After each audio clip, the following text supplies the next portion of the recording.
Әйтеуір игра в кальмараның 3-ші сезоны басталды. Осы видеода мен сезон не жайлы және ең бастысы спойлерсіз айтамын. Ол жайлы уайымдамаңыздар. Кеттік. Сөйтіп 27 маусымда күттім. Жаңа сезонды жарты жыл күттік. Әрине, бірінші және екінші сезон арасындағы уақытпен салыстырсақ аз. Демек, 3 жыл. Осы уақыт арасында бұл сериалды ұмытып кеткендер де бар. Біресе автор ковидке сілтесе, біресе сценарий жазылу қиындығын айтты.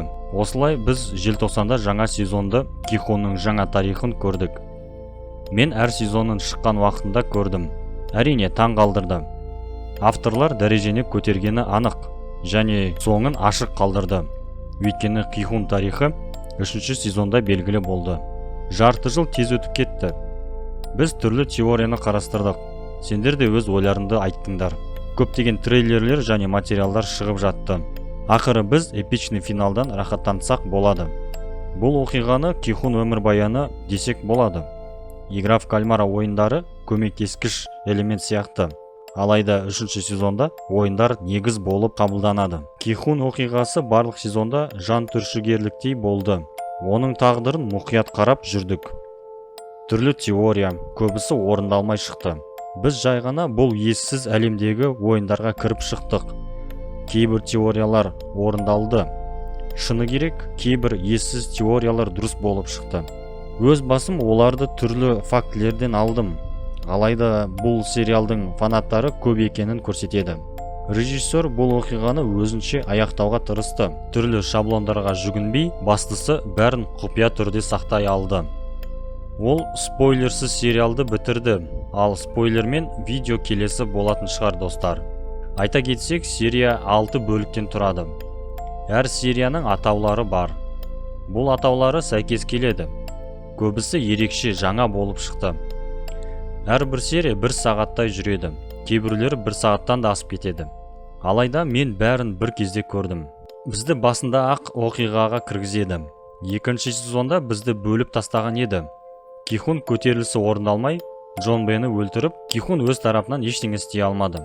Бөлмедегі ойыншылар әрине аман қалды және Кихонмен бірге ойынға қатысты. Ол түсінікті. Оны біз трейлерден де көрдік. 3-ші сезонда таң қалатын нәрселер көп. Бұл жай ғана вау болды. Әр ойын ерекше болды, қайталанбайды.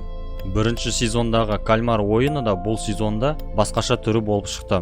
Өздері ұқсас ойын ойлап тапты. Ол қарапайым және түсінікті. Бұл қарапайым ойында да мықты ойыншы жеңілу мүмкін. Айтпақшы, 3-ші сезонда дауыс беруді азайтты. 2-ші сезонда ол менің жыныма тиетін. Ұзақ және іш пыстыратындай болып еді. Ал 3-ші сезонда эпикке көп көңіл бөлінген. 1-ші серия бізді тура біткен жерінен бастайды. Ақырындап 4-ші ойынға өткізеді. Кихон біз айтқандай байлаулы отырады. Орны осы еді. Ойын кезінде оны босатып, ойын біткенде қайтадан байлап қойды. Кихонның басынан көп нәрсе өтті десек болады. Алайда 3-ші сезонда қаншалықты оған ауыр екенін көреміз. Оған даже менің жаным ашып кетті. 1-ші сезонда ақшаны алып, өз қызына ұшып кетпегені өкінішті. Алайда аралды тауып, ойындарды аяқтаймын деп келген еді. Көтерілістен кейін ол сынып қалған еді. Оған қарауға да қорқынышты болды. Оның көз қарасы өзгерді және сериалды ең аз сөйлейтін осы шығар. Бәрін көз қарасымен білдіріп отырды. Алайда ол қаншалықты сынса да өзін көрсетуге кедергі болмады. Бұл жерде ол басты кейіпкер емес. Шыны керек, бұл жолы басқа кейіпкерлер көп көрсетілді. Әрқайсының орны бөлек және ерекше болды.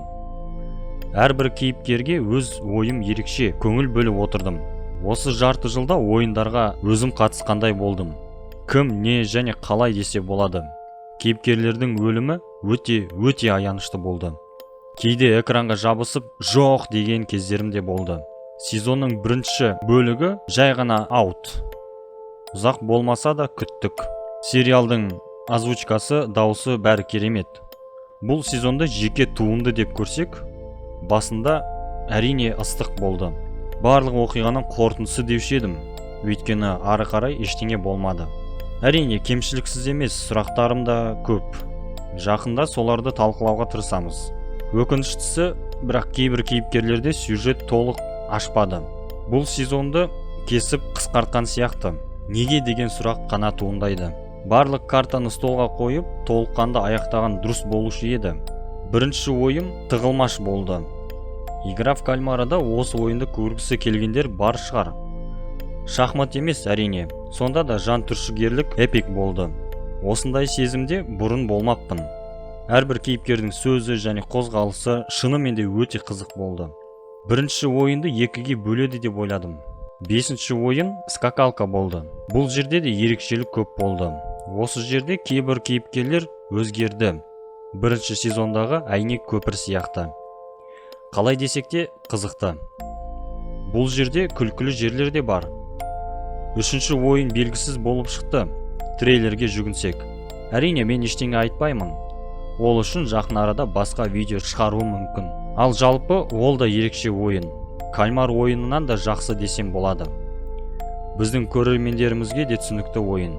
Ол негізі қарапайым, алайда қорқынышты болып көрінді. Айтпақшы, жеңімпазды ешкім тапқан жоқ.